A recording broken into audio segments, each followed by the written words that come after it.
एक टर्म है बोल बच्चन, एंड इस बारे में और बोल बच्चन ऐसे टर्म्स वाले लोग भी बहुत कॉमन होते हैं, specially when you are studying.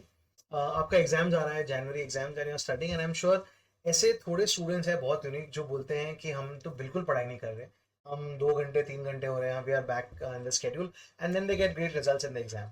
वैसे स्टूडेंट से थोड़ा दूर रहिएगा और वैसे फ्रेंड्स को थोड़ा अवॉइड करेगा।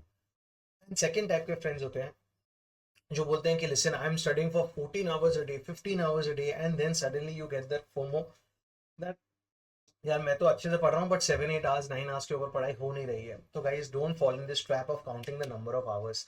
पर्सन सेज कि मैं 14 घंटे पढ़ रहा हूँ, उसके पास शायद वो स्क्रीन देख के भी पढ़ रहा है, रील स्क्रॉल करके दे रहा है, म्यूजिक चल रहा है बैकग्राउंड में, लोगों से बातें कर रहा है, और वो सोच रहा है कि मैं पढ़ाई कर रहा हूँ। नहीं। So quality matters, and quality 10 hours 8 hours 7 hour आप जितना दे सको। ऑन गुड डेज 12 घंटे देना, ऑन बैड डेज 7 आवर्स देना, बट देना अच्छे से करना एंड प्रोग्रेस करना। एंड एक कमिटमेंट बना लेना कि मैं 2 महीने बहुत सारी चीज़ें गिव अप करूंगा जो मैं सारी कंटिन्यू करूंगा after the exams, and even more better तरीके से कंटिन्यू करूंगा after the result. And to make sure we get our results good, this is the Revise with Me series, and I'm CA Saurabh Mutha bringing to you direct tax and GST CA Inter Jan 26 exams के लिए specifically ये videos है। तो इन videos में हम क्या करते हैं, आपने ऑलरेडी 4 चैप्टर्स वीडियोस देख लिए होंगे, ये 5th चैप्टर होगा आज। And in this revise with me series हम देख रहे हैं क्विक बुक, जिससे हम कॉन्सेप्ट रिवाइज कर रहे हैं, एंड उसके बाद हम देख रहे हैं आईसीआई मटेरियल को, वो बुक जो बुक नहीं है एक्चुअली स्लीपिंग पिल है, हम उसे देख रहे हैं, और उसमें से हम इंपॉर्टेंट कॉन्सेप्ट्स देख रहे हैं, सम्स देख रहे हैं, ताकि आपको अकेले ये जर्नी नहीं करनी पड़े।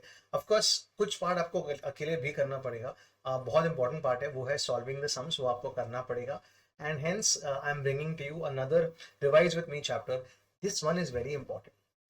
कोई रेस्टोरेंट के बाहर जाते हो, जीएसटी नंबर दिखता है, बट कोई एकदम छोटे वड़ा पाव वाले के वहां जाओगे या इडली सांभर वाले के पास जाओगे तो जीएसटी नंबर नहीं दिखता है। Difference is they are registered, some are not registered, and किसको रजिस्ट्रेशन करनी चाहिए, कैसे करनी चाहिए, क्या वो कैंसिल हो सकती है, कैसे करते हो, वो सब देखेंगे आज के चैप्टर में, which is called registration. So before we lose out on time, let's make this video very quick by going to the quick book, which you know is almost a 40-50 pages, 42 pages actually, not even 50, 43 pages I can read वाली book है, बहुत ही छोटी book है। Let's see what is there in this book in a chapter called registration. बहुत ही interesting chapter है, important chapter है, लोगों को बहुत बड़ा लगता है बट मुझे बहुत इंटरेस्टिंग और इजी लगता है। Let's see how this works. Guys in GST आपको रजिस्ट्रेशन करना पड़ता है। यस, आप रजिस्टर करोगे, अगर इलेक्ट्रिक बाइक कंपनी रजिस्टर्ड है तो ही वो जीएसटी आगे चार्ज कर सकती है लोगों से, and only if you are registered can you take credit. तो दोनों चीजों के लिए आपको रजिस्ट्रेशन तो मैंडेटरी है जीएसटी। ना उसके पहले थोड़ी सा डेफिनेशन है वो देख लेते हैं। एक कॉन्सेप्ट है online information database access and retrieval, OIDR। बहुत ही सिंपल कॉन्सेप्ट है बट ये सीए फाइनल में अभी नहीं है, मैं बता रहा हूँ। टीडीएस टीसीएस हम देखेंगे एक चैप्टर में। इनपुट सर्विस प्रोवाइडर, ये भी सीए फाइनल में, ये भी सीए फाइनल में। जॉब वर्कर भी सीए फाइनल में, और CA final concept TDS TCS अब इंटर में भी आ गया। NRTP non resident taxable person is someone who is not registered in India like Tesla, and वो इंडिया में आता है थोड़े टाइम के लिए 27 डेज के लिए to participate in an exhibition, that's an example. CTP हम देख चुके हैं, कैजुअल टैक्सेबल पर्सन। अगर आपके पास बहुत सारे ब्रांचेस हैं इंडिया में, तो एक ब्रांच जो एक स्टेट में होगा उसको बोलेंगे प्रिंसिपल प्लेस ऑफ बिजनेस, और दूसरी branch in the same state will be called additional places of business. आपको ही डिफाइन करना है ये कौन से एडिशनल है, कौन सा प्रिंसिपल है। यूआईएन का फुल फॉर्म है यूनिक आइडेंटिटी नंबर, इसको बारे में देखेंगे इस चैप्टर में। Aggregate turnover includes everything that is going outside. Example, if I sell this pen, if I sell this watch, if I sell services, anything except IING, वो लास्ट हमने चैप्टर में देख लिया है। प्रोहिबिटेड गुड्स पीटा ब्रेड है। Agriculturalist means a farmer. Handicraft goods मतलब primarily made by hand. This is some definition you should know before we move ahead. Registration का बेनिफिट क्या है कि आप जीएसटी लोगों से चार्ज कर सकते हो, एंड मेनली आप क्रेडिट ले सकते हो only if you are registered. Let's see registration chapters. The first section that you should know is section 24, compulsory registration. मतलब इन लोगों को बिना सोचे समझे रजिस्टर करने की जरूरत है। Within 30 days they have to apply for registration. The shortcut is I creation. First I, अगर आप एक इंटर स्टेट सप्लायर हो, मतलब आप अगर एक स्टेट से दूसरे स्टेट में सप्लाई कर रहे हो, तो आपको जीएसटी में रजिस्ट्रेशन लेना कंपलसरी है। नेक्स्ट, अगर आप सीटीपी हो और एनआरटीपी हो तो आपको रजिस्ट्रेशन लेना जरूरी है। नेक्स्ट, अगर आप आरसीएम रेसिपिएंट हो, मतलब आपको जीएसटी गवर्नमेंट को भरना है, तो आपको रजिस्ट्रेशन लेना जरूरी है। अगर आप एक ई कॉमर्स ऑपरेटर हो तो आपको टीसीएस कलेक्ट करना पड़ेगा, उसके लिए आपको रजिस्ट्रेशन लेना जरूरी है। अगर आप एक एजेंट हो और आपका जो प्रिंसिपल है वो रजिस्टर्ड है, तो आपको कंपल्सरी रजिस्ट्रेशन लेना पड़ेगा। अगर आप एक टीडीएस टीसीएस पर्सन हो तो आपको रजिस्ट्रेशन लेना पड़ेगा। आप एक अगर ISD हो जो आप CA फाइनल में देखोगे, OIDAR हो जो आप CA फाइनल में देखोगे, या आप एक नोटिफाइड पर्सन हो तो आपको GST रजिस्ट्रेशन कंपल्सरी लेना पड़ेगा, इसमें आपको सोचना भी नहीं पड़ेगा. So these people need to be compulsory registered, mainly it's I interstate supplier. Next, sir मैं तो एक सीए हूँ, मैं एक ही स्टेट में सप्लाई करता हूँ, क्या मुझे रजिस्ट्रेशन लेने की जरूरत है? मे बी 24 में नहीं हो सकती है, बट 22 में तो देखना पड़ेगा. 22 को बोलते हैं टर्नओवर बेस्ड रजिस्ट्रेशन. इसमें फर्स्ट आपको टर्नओवर फाइंड आउट करने का, आप कितने बड़े हो, not this year but last year आपका टर्नओवर कितना बड़ा था. एंड टर्नओवर का वही है, everything that is supplying outside except IING, as a family as a whole आपको टर्नओवर देखना पड़ेगा. एंड द गवर्नमेंट ने 3 थ्रेशोल्ड लिमिट्स दी है. फर्स्ट थ्रेशोल्ड लिमिट मैं जब देखता हूँ, the way I teach it, the first category the limit is 40 lakhs, but that is for only those people who like pigs. Sir ये क्या बात हुई? Yes, pigs means those people should not be dealing in prohibited goods, ना manufacturing ना trading. You should not be doing interstate, only within the state होना चाहिए, only goods होना चाहिए. And you should not be in some states. अगर आप ये चारों कंडीशन फुलफिल करते हो तो congratulation, up to 40 lakh rupees the government आपको रजिस्टर नहीं करवाता है. This is called 40 lakh threshold. Next, अगर आप एंटी मामी स्टेट्स में हो, नागालैंड, त्रिपुरा, मणिपुर एंड मिजोरम, देन आपको 10 लाख थ्रेशोल्ड लिमिट हो जाएगी. सो आपके या फिर 40 होगी या फिर 10 होगी. एंड अगर वो नहीं है दोनों, तो देन डिफॉल्ट आपकी 20 होगी. सो ये 40 लाख लिमिट है, ये 10 लाख लिमिट है, ये 20 लाख लिमिट है, तीनों को चेक कर लेना. प्रो टिप, अगर सर्विस हो तो 40 लाख में जा ही नहीं सकते. सेकंड प्रो टिप, अगर एंटी मामी हो तो कुछ और चेक मत करना, 10 लाख ही होगा. एंड अदरवाइज डिफॉल्ट है 20. एंड इसमें कौन सी स्टेट में आप नहीं जा सकते हो? For 40 lakh you should not be in एंटी मामी and you should not be in PUTSAM. What is PUTSAM? Puducherry, Uttarakhand, Telangana. And same North East में सिक्किम, अरुणाचल प्रदेश, मेघालय, इन स्टेट्स में अगर हो तो 40 लाख लिमिट आपको नहीं मिलेगी. इसका एक नोटिफिकेशन नंबर है, number of 10 2019, but that's okay. Aggregate turnover का डेफिनेशन आपको जानना है. Aggregate turnover includes all things IING वाला and one pan one turnover. एक स्टेट में रजिस्टर करते हो, सब में रजिस्टर करना पड़ेगा. GST में रजिस्ट्रेशन स्टेट वाइज होता है एंड उसी स्टेट्स में आप करोगे जिसमें आप टैक्सेबल सप्लाई कर रहे हो. एग्जाम्पल, मैं अगर महाराष्ट्र में भी, कर्नाटक में भी, दिल्ली में भी हूँ, बट मैं दिल्ली में से पेट्रोल सप्लाई करता हूँ तो वहाँ रजिस्टर नहीं करना पड़ेगा. एंड व्हाट इफ सर मैं नागालैंड में भी हूँ और मैं दिल्ली में भी हूँ, तो आपको लोअर लिमिट लगेगी. रॉटन एप्पल कॉन्सेप्ट है, एक भी स्टेट अगर लोअर लिमिट में तो आपको ओवरऑल लोअर लिमिट लगेगी थ्रेशोल्ड की.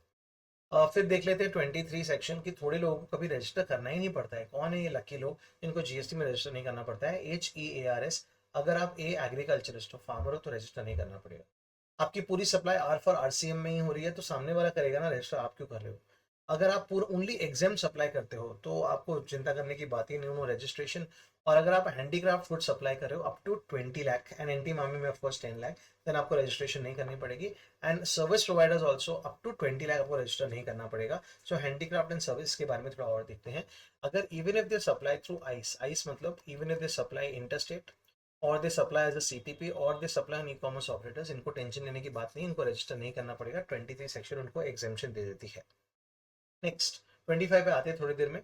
26 देख लेते, नहीं तो एक्चुअली फिनिश कर लेते 25 में. रजिस्ट्रेशन आपको करनी है हर स्टेट में अलग. एक स्टेट में अगर आपको 2-3 रजिस्ट्रेशन चाहिए तो आप सेपरेट भी कर सकते हो, but once you separate then एक स्टेट में लेट्स से मेरे 3 ब्रांचेस है तो तीनों के ब्रांचेस के रजिस्ट्रेशन अलग होने चाहिए. बट हर स्टेट में तो कंपल्सरी अलग रजिस्ट्रेशन चाहिए. SEZ में आपको एक सेपरेट रजिस्ट्रेशन चाहिए, ये भी एक कॉन्सेप्ट है.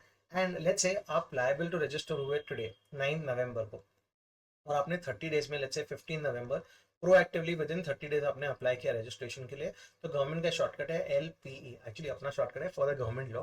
दैट मीन्स आपकी रजिस्ट्रेशन अगर 25 नवंबर को भी आती है तो गवर्नमेंट बोलती है आपकी इफेक्टिव डेट ऑफ रजिस्ट्रेशन 9 नवंबर होगी. So if you are liable which you were, if you're proactive that means you apply within 30 days then you'll get the earlier effective date. मतलब उस टाइम से आपने जो भी परचेज किया उसका आपको क्रेडिट मिल जाएगा, बट उस टाइम से आपको लायबिलिटी भी भरनी पड़ेगी गवर्नमेंट को. GST स्टेट वाइज होता है, सेपरेट रजिस्ट्रेशन हर स्टेट में ले सकते हो, ऑप्शनल है. SEZ को सेपरेट रजिस्ट्रेशन हमेशा लगेगा. आप वॉलंटरी रजिस्ट्रेशन भी ले सकते हो even if you not registered. क्यों लोगे? बाकी क्रेडिट लेना है. आप डीम डिस्टिंग पर्सन का कॉन्सेप्ट आपको ऑलरेडी मालूम है. रजिस्ट्रेशन के लिए पैन नंबर लेना बहुत जरूरी है, जस्ट लाइक ICI पेपर में जाने के लिए रोल नंबर लेना बहुत जरूरी है. And even the GST officer can so मोट रजिस्टर यू. अगर वो कर लेते हैं तो आपको या फिर वो कंफर्म करना होगा या फिर वो अपील करनी पड़ेगी within 90 days from the date you get that registration number. Embassies, consulates, इन सबको GST लायबिलिटी नहीं लगती है, बट क्रेडिट लेने के लिए एक अलग नंबर लगता है कल यूनिक आइडेंटिटी नंबर, वो उनको लेना पड़ता है. नेक्स्ट, आधार ऑथेंटिकेशन कंपलसरी हो गया आपसे अगर आप रजिस्टर्ड हो या नया रजिस्ट्रेशन ले रहे हो, अदरवाइज आपको ज़्यादा दिन देने पड़ेंगे फॉर एप्लीकेशन. नेक्स्ट एक हॉटलाइन नंबर है 777 का. इसका मतलब ये है कि अगर आप अप्लाई करते हो रजिस्ट्रेशन के लिए then the officer has to react back to you within 7 days. and once he reacts back to you with information, you have to reply within 7 days, and ultimately he has to accept or reject within 7 days. अगर इनमें से कुछ भी नहीं किया तो वो deemed cancellation हो जाएगा, अगर आपने कुछ नहीं किया तो, और उन्होंने कुछ नहीं किया तो कॉन्ग्रेचुलेशन, डीम रजिस्ट्रेशन हो जाएगा। नेक्स्ट रूल 10 ये बोलता है कि बैंक डिटेल्स भी चाहिए, बिकॉज भैया सब कुछ तो बैंक से होने वाला है जीएसटी में, तो बैंक डिटेल्स भी चाहिए। आज नहीं चाहिए, with in 30 days you can upload. पहले 45 डेज हुआ करता था, अभी उन्होंने गवर्नमेंट ने बोला नहीं नहीं, मुझे 30 डेज में आपका बैंक डिटेल्स चाहिए उनसे रजिस्टर, और when ever you file your GSTR1 which ever is earlier, bank details government को चाहिए। ये 7 7 डेज 30 डेज हो जाएगा, 7 7 if you don't give your Aadhaar details. Next physical verification discretionary, compulsory नहीं है। जीएसटी नंबर 15 डिजिट का होता है, उसमें एक जगह पीपीओ भी, एक जगह एपीओ भी होंगे, बाकी सारे, एंड आपको सब जगह डिस्प्ले करना पड़ेगा आपका जीएसटी रजिस्ट्रेशन। इसमें एलपी सबसे इंपॉर्टेंट कॉन्सेप्ट है। 26 सेक्शन इंपॉर्टेंट नहीं है, मतलब आप अगर एक रजिस्ट्रेशन एक लॉ में कर रहे हो CGST में, तो ऑटोमेटिकली सब में रजिस्टर कर रहे हो, और अगर एक से रिजेक्ट हो गए तो सब में रिजेक्ट हो जाओगे। दैट्स वाई हम साथ साथ है। नेक्स्ट वो जो एग्जीबिशन लगी थी 7 डेज की थी, बिकॉज सीटीपी एंड एनआरटीपी का सेक्शन है 27। CTP is someone who is not registered in any state in India, sorry, CTP is someone who is registered in one or more states in India and wants to make supplies temporarily from another state, and NRTP is someone who is not registered only in India and wants to make supplies temporarily from India. They both have to apply 5 business days in advance before they start their work, and they have to pay GST also in advance. उनकी registration permanent नहीं होती है। ये जैसे आप travel कर रहे हो तो एक सिम कार्ड लेते हो 10 दिन का 15 दिन का, वैसे ही होता है। इनका registration period applied for your maximum 90 days का होता है। अगर आपने 70 डेज अप्लाई किया तो 70, 97 डेज अप्लाई किया तो 90 डेज ही मिलेगा, and you can extend it once again by a 90 days. A means period applied for on 90 days.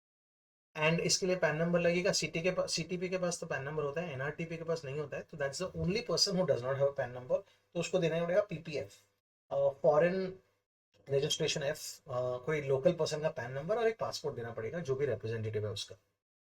Next, आपने रजिस्ट्रेशन तो ले लिया, क्या आपको चेंज कर सकते हो? यस, उन्होंने बोला है कि अगर नॉन कोर फील्ड है तो आपको टेंशन लेने की जरूरत नहीं है, ऑनलाइन पोर्टल पे जाओ, चेंज कर दो, नया रजिस्ट्रेशन सर्टिफिकेट आएगा, वो आप छपा के प्रिंट करके फ्रेम कर दो। बट अगर कोर फील्ड है, 3 कोर फील्ड है, CAN, change in constitution, C for constitution, change in address और चेंज इन नेम, अगर ये 3 चेंज करें तो अप्रूवल लगेगा जीएसटी ऑफिसर का। एक बार अप्रूवल आएगा तभी आपका वैलिड होगा ये चेंज। एंड इसमें फोन नंबर, ईमेल एड्रेस तो बेसिकली चेंज कर सकते हो। एक चीज आप नहीं चेंज कर सकते, वो है pan number, because pan number change हो गया तो आपका जीएसटी रजिस्ट्रेशन नंबर चेंज हो जाएगा। नेक्स्ट, अगर आपका बिजनेस खत्म हो रहा है, बंद हो रहा है, पर्सन की डेथ हो गई, तो आप वॉलंटरली कैंसिलेशन डाल सकते हो रजिस्ट्रेशन, जो भी जीएसटी लाइबिलिटी आपको पे करनी पड़ेगी, एंड देन आपने जब अप्लाई किया कैंसिलेशन के लिए, वो पीरियड में वो सस्पेंड कर लेते हैं रजिस्ट्रेशन, एंड फिर वो कैंसिल हो जाती है। During the period of suspension आपको जीएसटी रिटर्न नहीं भरने पड़ते हैं, आप टैक्सेबल सप्लाई नहीं कर सकते। ये होता है व्हेन यू खुद apply for registration. Now can the GST officer suo motu cancel, but भाई कैंसिल कर देगा जीएसटी ऑफिसर तो मेरा क्रेडिट चला जाएगा। यस, बहुत डेंजरस चीज है, and there are reasons. Can immediately comments 36 frauds, मतलब उससे अगर लगता है कि आपने कोई प्रोविजंस ऑफ जीएसटी कॉन्ट्रवेन किया है, या आपने इनवॉइस इशू नहीं किया है, सप्लाई इनवॉइस किया है, इशू सप्लाई नहीं की है, या आपने 6 मंथ्स तक बिजनेस कॉमेंट्स नहीं किया है, या आपने 3 पीरियड का रिटर्न या 6 पीरियड का रिटर्न फाइल नहीं किया है, या आपने कोई एफएमएस फ्रॉड, मिसरिप्रेजेंटेशन और सप्रेशन ऑफ फैक्ट्स किया है, तो आपका रजिस्ट्रेशन कैंसिल हो सकता है। But he will give you an opportunity of being heard, वो सरप्राइज नहीं करेगा।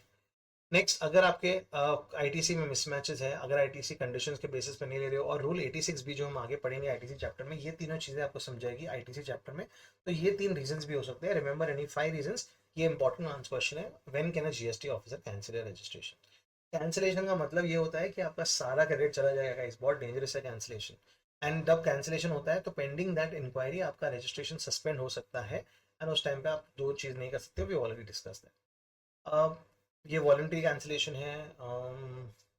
अमाउंट पेबल ये हम देखेंगे चैप्टर आईटीसी में, सो यहाँ से नहीं देखने वाले हम, discussed in detail under ITC chapter. And आपका एक बार कैंसिल हो गया रजिस्ट्रेशन, जीएसटी ऑफिसर ने कर लिया है, तो क्या आप उनको सॉरी बोल सकते हो? यस, रिवोकेशन ऑफ कैंसिलेशन कर सकते हो सेक्शन 30 में।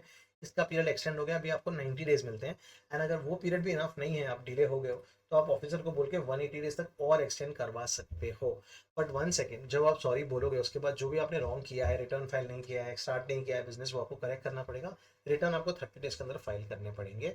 एडिशनल पॉइंट्स, आप उन स्टेट्स में रजिस्टर करने की जरूरत नहीं है जहां पे आप सप्लाई नहीं कर रहे हो। एंड सेकंड, अब आप ई कॉमर्स ऑपरेटर पे गुड्स सप्लाई कर सकते हो, बट सम कंडीशंस है। फर्स्ट, वो गुड्स इंट्रा स्टेट ही होने चाहिए, इंटर स्टेट नहीं होना चाहिए। वो आप ई कॉमर्स ऑपरेटर में एक ही स्टेट में कर सकते हो। नेक्स्ट, आपको एक पैन होना चाहिए, आपके पास एक एनरोलमेंट नंबर होना चाहिए, उनके पास आपका एड्रेस एड्रेस सब डिटेल्स होनी चाहिए। एंड देन आप अगर जब रजिस्टर होते हो जीएसटी में, नॉर्मल रजिस्ट्रेशन, अभी तो रजिस्टर्ड नहीं हो, तब वो एनरोलमेंट नंबर हट के आपका रजिस्ट्रेशन नंबर लग जाएगा। This is the chapter called registration. 15 minutes में चैप्टर का रिविजन हो गया। अब देखते हैं कि इसके सम्स क्या है, आईसीआई मटेरियल से क्या है। तो अब देखते हैं वो बुक को जो सबसे इंपॉर्टेंट है, बाइबल बोलते हैं, आईसीआई मटेरियल बोलते हैं। रजिस्ट्रेशन चैप्टर ये रहा, and let's see what is there in this registration chapter and let's see from ICI material. ये सारी चीज़ें आपको रीड कर सकते हो आप, बट एक्सप्लेन कर लिया मैंने। स्टेट वाइज रजिस्ट्रेशन मेनली अपन सम्स और एग्जाम्पल्स पे ही फोकस करते हैं। Let's see. Raghubi Private Limited pays GST on sitting fees paid to its directors for the services rendered by them। तो ये आरसीएम में क्या उसको रजिस्टर करना पड़ेगा? Yes, irrespective. एक डीलर के पास दो ऑफिस है, दिल्ली में एंड हरियाणा में, एक्स लायबल है कि नहीं, तो टर्नओवर दोनों का साथ में दिखना पड़ेगा। मधुर ऑयल पंजाब में सप्लाइंग मशीन ऑयल पेट्रोल, दोनों को ऐड अप करना पड़ेगा, टर्नओवर में पेट्रोल भी आएगा। Mohini enterprises has appointed best foods as as agent, अगर मोहिनी एंटरप्राइज रजिस्टर्ड है तो बेस्ट फूड को भी रजिस्टर करना पड़ेगा। कंटिन्यूइंग।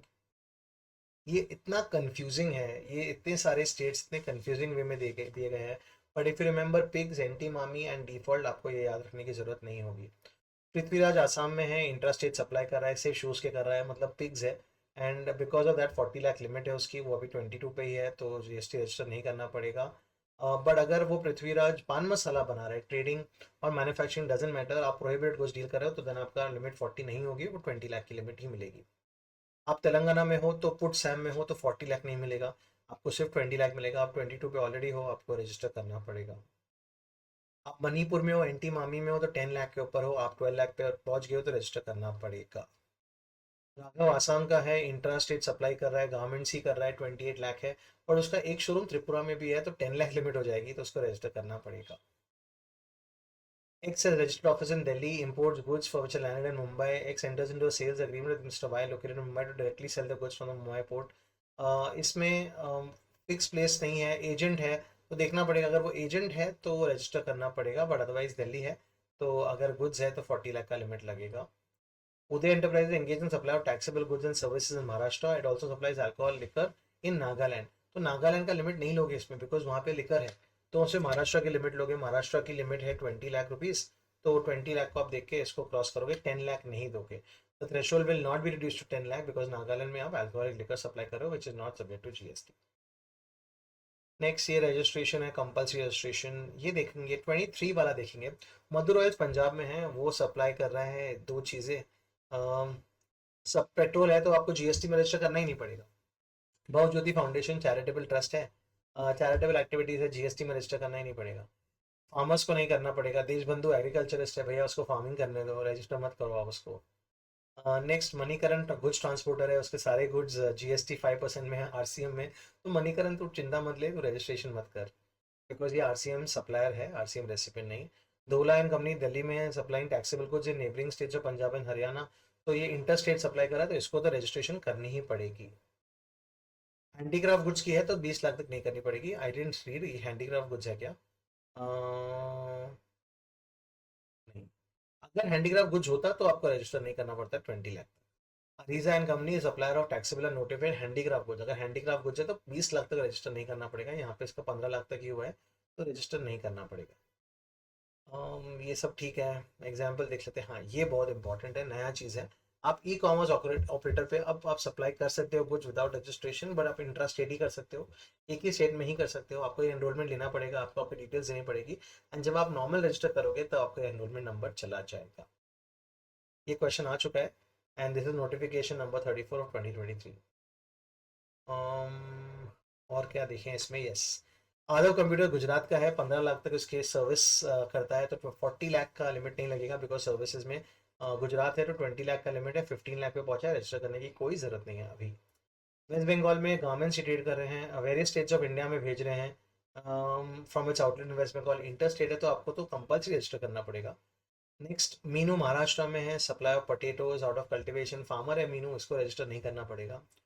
जीनो ऑयल्स मशीन ऑयल भी बेच रहा है, पेट्रोल भी बेच रहा है, दोनों को ऐड अप कर दो, 10 लाख प्लस 5 15 प्लस 6 21, और आप 40 लाख का लिमिट है आपका, बिकॉज पिग्स है ये, तो सिर्फ गुड्स बेच रहे हैं और प्रोहिबिटेड गुड्स नहीं है, तो आपकी 40 लाख का लिमिट है, रजिस्टर नहीं करना पड़ेगा। And Tilu is working as an agent of Tiku who is registered, तो आपको भी रजिस्टर करना पड़ेगा। ये 40 लाख की जो भी लिमिट है इसमें आप नोटिफिकेशन नंबर 10 ऑफ 2019 कोट कर सकते हो। डेट कोट करने की जरूरत नहीं है, आप रिमेंबर कर ही नहीं पाओगे इतने डेट्स। बर्थडे रिमेंबर नहीं होता फ्रेंड का, आप इतने डेट्स कैसे याद रखोगे। नेक्स्ट प्रोसीजर फॉर रजिस्ट्रेशन है यहाँ पर। क्या है प्रोसीजर, आपको स्टेट वाइज रजिस्टर करना पड़ता है 30 डेज के अंदर, 5 डेज के अंदर, ये सब है। इसके सम्स देख लेते हैं। Mithalal and sons supplier in Maharashtra has 3 branches in Mumbai, Pune and Mahabaleshwar. वो तो एक के अंदर भी कर सकता है रजिस्टर, या तीनों को सेपरेट भी कर सकता है। फिर देखेंगे आगे आगे आगे होता है क्या। सुवर्णा इंडस्ट्री एंगेज इन मैन्युफैक्चरिंग, उसका उत्तर प्रदेश में भी एक यूनिट है एंड एक एसईजेड में भी है। तो उसको अलग अलग रजिस्ट्रेशन लगेंगे। एसईजेड को एक सेपरेट स्टेट जैसा दर्जा दिया हुआ है और रजिस्ट्रेशन करना पड़ेगा। नेक्स्ट आधार ऑथेंटिकेशन के बारे में बात हो रही है यहाँ पर। बहुत सारा आधार ऑथेंटिकेशन का मसाला दिया है बट इम्पोर्टेंट नहीं है ये।